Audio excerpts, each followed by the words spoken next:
Pour travailler la marche, on va commencer par parler d'un concept qui est vraiment important, quel que soit le style de marche que vous allez choisir, quel que soit le style de musique. Ça va vraiment être important de l'intégrer dans votre danse et vous allez voir qu'on l'intègre aussi dans la vie de tous les jours sans le savoir.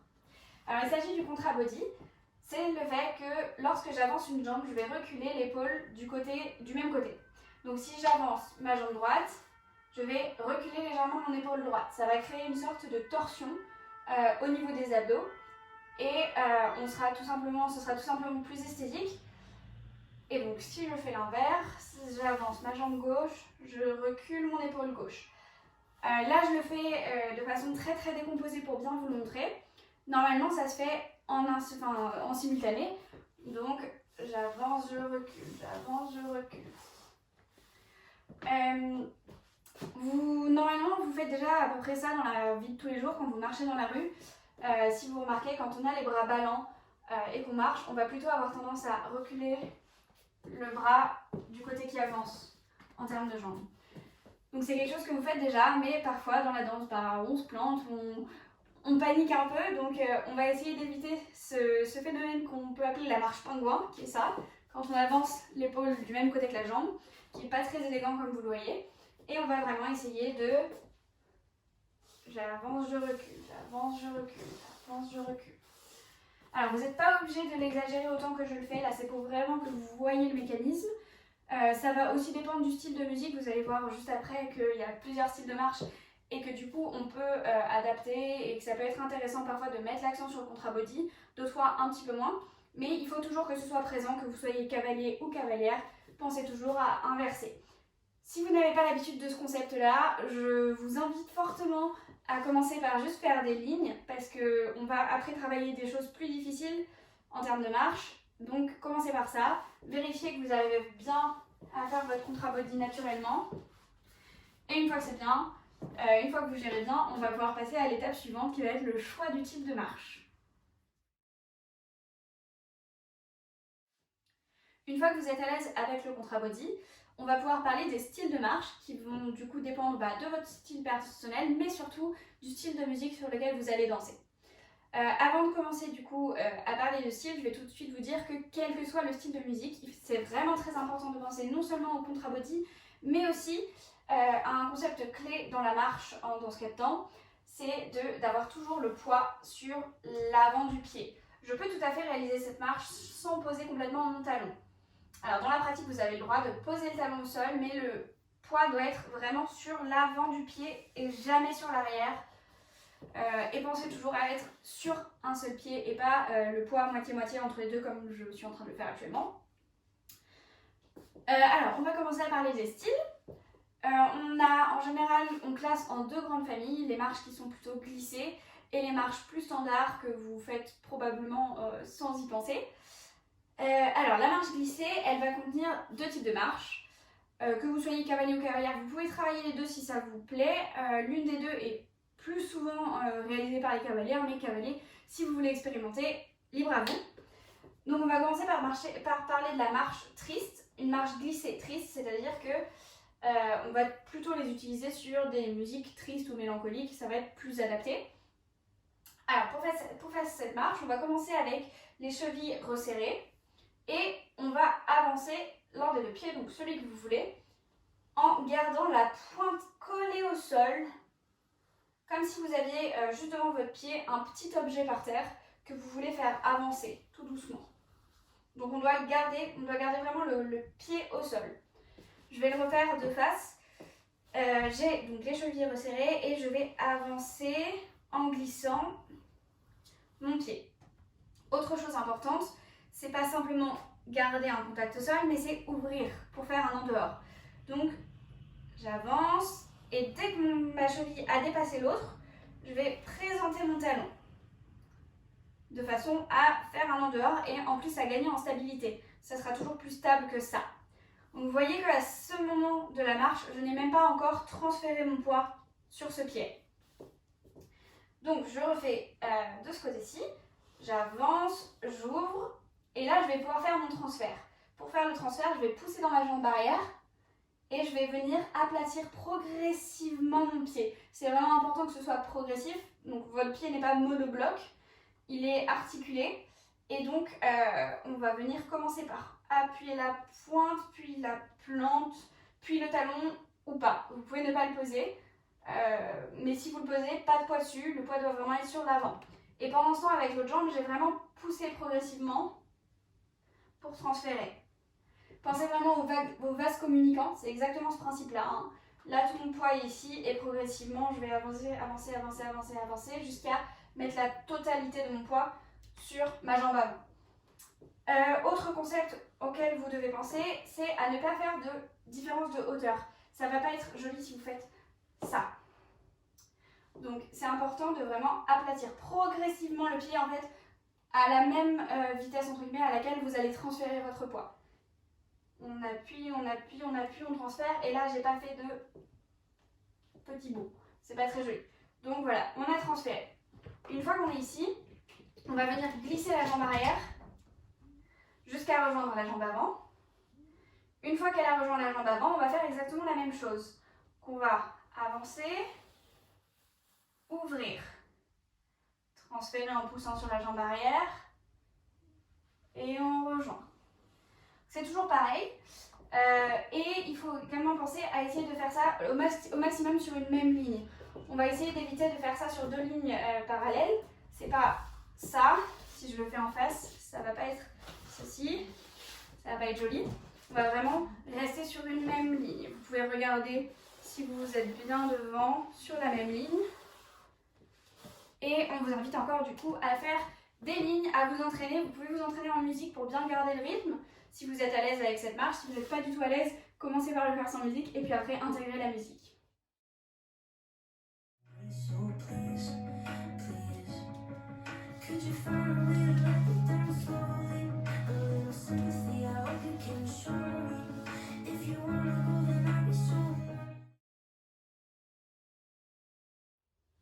On va parler d'un deuxième type de marche qui se trouve encore dans la catégorie des marches glissées. Ça va être la marche sensuelle. On va plutôt voir des cavalières qui ont l'habitude de le faire, un peu moins des cavaliers, mais surtout cavaliers, si vous voulez la travailler, n'hésitez pas. Ça ne peut qu'enrichir votre vocabulaire en danse. Donc je vous conseille de commencer par maîtriser la marche triste, la marche glissée triste qu'on a vue juste avant, celle-ci. Tout simplement parce qu'en fait la marche sensuelle va reprendre exactement les mêmes concepts, on va juste rajouter quelque chose par-dessus.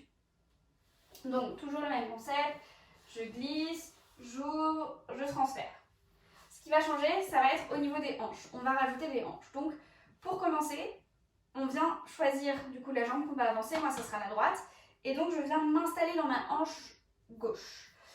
On vient légèrement exagérer ce mouvement-là. Donc là on vient bien s'installer. Et quand je vais avancer cette jambe-là, une fois que je vais transférer, je vais aussi m'installer dans ma jambe.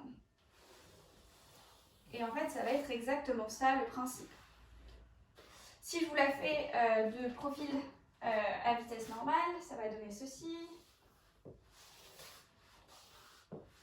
Donc en fait, il y a un espèce de 8 qui va se faire avec les hanches. Vous pouvez le travailler à vide, qui va être celui-ci.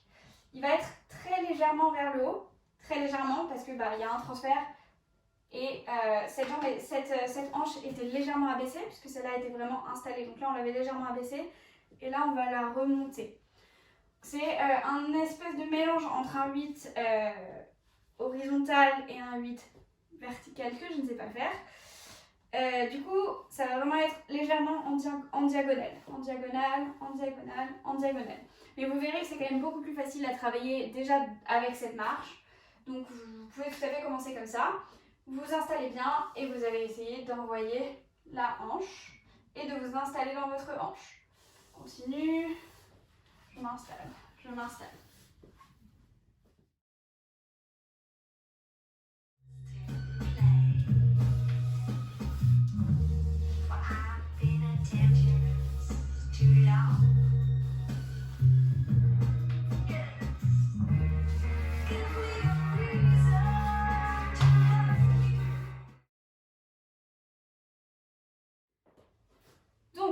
Maintenant, on va parler d'une autre catégorie de marches, qui sont des marches un peu plus standards. On va commencer par une marche qu'on va appeler la marche déterminée. C'est ce qu'on va mettre plutôt sur des musiques un peu joyeuses ou ce genre de choses. Alors là, tout l'inverse de la précédente catégorie, on va pas du tout glisser. Au contraire, on va plutôt lever le pied pour le reposer. Alors pour bien faire ce mouvement, on va essayer de penser à ne pas juste lever le talon, mais à faire un mouvement qui va partir de la hanche en fait pour avancer le genou et lever le pied. Vous pouvez lever plus ou moins le pied, surtout les cavaliers ont tendance à lever légèrement plus, les cavalières un petit peu moins. Mais du coup, ça va être important d'avoir une action simultanée du genou. Enfin, du coup, ça va partir de la hanche, mais du coup, genou et pied. Ça va donner ça. Donc, on vient lever légèrement le genou, le pied plus ou moins, donc selon votre rôle, mais essayez de ne pas aller à l'extrême non plus. Et on va venir écraser une petite chose qui est juste devant nous. On va vraiment la pointer, il faut que ce soit très précis, il faut qu'on sache exactement où on va poser notre pied en fait, avant même qu'il soit posé. Donc là, on a une petite cible au sol et on vient la viser. Alors là, vous voyez que j'ai amorti au maximum la fin de mon mouvement parce que je veux pas que ça donne ça. Je veux vraiment effleurer le sol à la fin. Donc le but, c'est d'avoir un mouvement dynamique, mais d'effleurer quand même à la fin, de façon à ce que j'ai pas encore transféré du tout mon poids pour l'instant. Mon pied est juste posé et je vais pouvoir transférer juste après. Le transfert va se faire de façon beaucoup plus dynamique que sur l'autre, donc là je me suis arrêtée sur cette partie-là, mais vous verrez que normalement ça va donner plutôt quelque chose de comme ceci.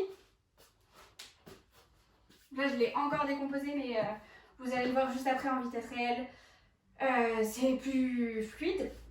Mais donc voilà, vraiment le but c'est d'avancer le genou et de lever légèrement le pied, hop, et on va venir viser une cible. On transfère. Alors le transfert va se faire légèrement plus tôt que sur les marches précédentes où on posait vraiment, on attend et on avance.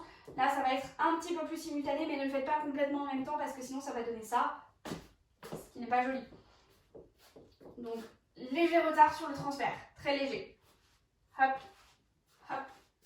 Et comme sur les marches précédentes, on vient pousser dans le pied arrière pour transférer notre poids et on évite les changements de hauteur et on reste sur l'avant du pied. Que vous ayez des talons ou non, je parle plutôt pour les cavalières, ça ne change absolument rien. Dans tous les cas, on va poser très peu de poids sur l'arrière du pied.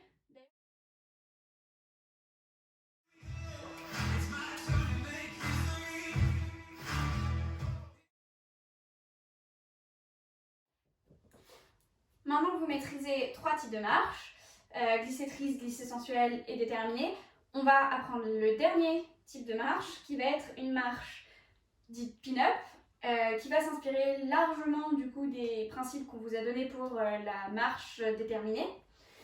Donc même principe, on va lever talons et genoux en même temps, mais on va rajouter des choses. On va rajouter des hanches et vous allez voir que ça crée un léger pivot sur la jambe arrière. Alors c'est une marche que vous avez probablement déjà vue, c'est même quasiment sûr si vous avez déjà regardé des spectacles de showgirl ou de cabaret, etc. Donc on va voir beaucoup Beyoncé faire ce genre de choses, d'ailleurs ça va aller très bien sur ces musiques. Du coup ça va donner ça, si je le décompose. Par rapport à la marche déterminée, je vais lever légèrement plus mon talon. Hop. Ça va être un mouvement un peu plus comme si je voulais pousser quelque chose en arrière. Là, je veux dégager un objet. Une fois que j'ai fait ça, je vais vraiment pointer, mais toujours en ouvrant. Ça, c'est très important. L'ouverture va être assez rapide. Si je le fais en face, ça donne quelque chose comme ça. Hop. Et je viens pointer avec beaucoup de précision une petite cible au sol.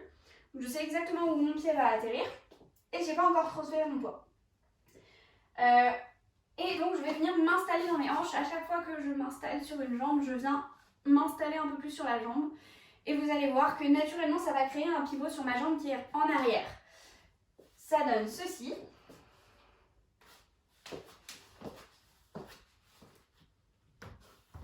Donc, vous voyez que ma jambe arrière fait un léger pivot quand je m'installe dans ma hanche. Là, vous voyez, elle va légèrement revenir vers le côté en fait que j'avance. Ne laissez pas complètement revenir, gardez bien la jambe dynamique et poussez bien dans le sol quand vous voulez transférer. Donc je refais, tac, tac, tac. Du fait qu'il y a ce petit pivot, on va venir croiser en fait légèrement plus que sur la marche déterminée qui était vraiment sur une seule ligne. Là, je vais carrément venir croiser. Donc je viens croiser. Hop. Je suis même plus devant mon pied, mon autre pied, je suis vraiment sur le côté. Et donc voilà, en effet, ça va créer ce petit pivot. Je vais vous le refaire. Tac. Ça va donner ceci.